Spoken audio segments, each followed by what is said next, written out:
ये है हरियाणा के मंत्री रणजीत चौटाला, जिन्होंने अपनी ही पार्टी भारतीय जनता पार्टी को सीधा खुला चैलेंज कह दिया है और बोल दिया कि भारतीय जनता पार्टी अपना देख ले, मैं तो चुनाव लड़ूंगा और जीतूंगा।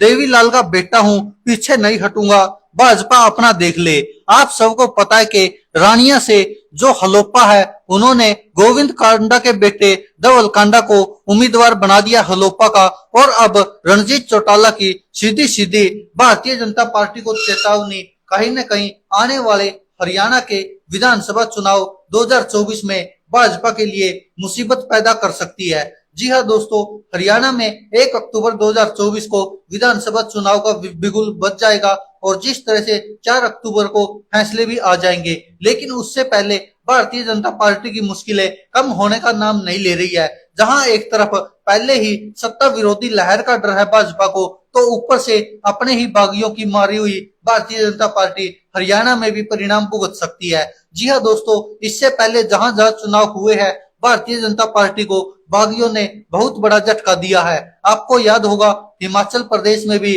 बागियों की वजह से ही भारतीय जनता पार्टी को काफी नुकसान उठाना पड़ा था और वहां पर हार का सामना करना पड़ा था। अन्य राज्यों में भी जहां पर भी भाजपा की हार हुई है, तो वहां पर भी बागियों ने भारतीय जनता पार्टी की कमर तोड़ी है। अब बारी आती है हरियाणा की, जहां पर के लोकसभा चुनाव में साफ साफ दिख चुका है पहले ही भारतीय जनता पार्टी कितना वोट प्रतिशत खो चुकी है, और अब हरियाणा में भारतीय जनता पार्टी के अपने ही नेता भारतीय जनता पार्टी को सीधी सीधी खुली धमकी देते नजर आ रहे हैं। जी हाँ दोस्तों, हम बात कर रहे हैं बिजली मंत्री रणजीत चौटाला की, और खबरों के अनुसार रणजीत चौटाला ने अब सीधी सीधी धमकी दी है भारतीय जनता पार्टी को कि मैं देवीलाल का बेटा हूं और मैं चुनाव लड़ूंगा भी और जीतूंगा भी, भारतीय जनता पार्टी अपना देख ले। और आपको याद होगा कि जो भारतीय जनता पार्टी का गठबंधन है, वो जननायक जनता पार्टी के साथ साथ अन्य और भी छोटी मोटी पार्टियों के साथ था हरियाणा में, जैसे कि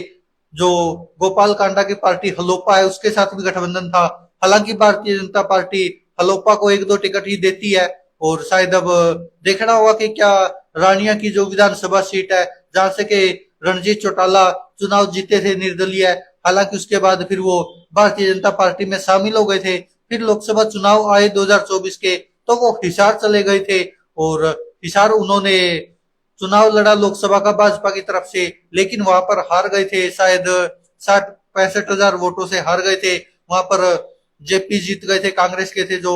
और अब रानिया के लोग कितना विश्वास करेंगे रणजीत चौटाला पर, ये तो देखना होगा। लेकिन शायद कहीं ना कहीं जिस तरह से आरएसएस सर्वे करवा रहा है और आरएसएस की अब की बार मुख्य भूमिका होगी, तो कहीं ना कहीं हरियाणा में भी आरएसएस अपनी तरफ से दाव खेलने की कोशिश करेगा, और भारतीय जनता पार्टी और आरएसएस के सर्वे के मुताबिक शायद रणजीत चौटाला सही उम्मीदवार नहीं होंगे रानिया से भाजपा के, क्योंकि जिस तरह से रानिया छोड़कर रणजीत चौटाला हिसार गए थे, तो रानिया की जनता शायद उनको अब की बार नहीं जिता सकती।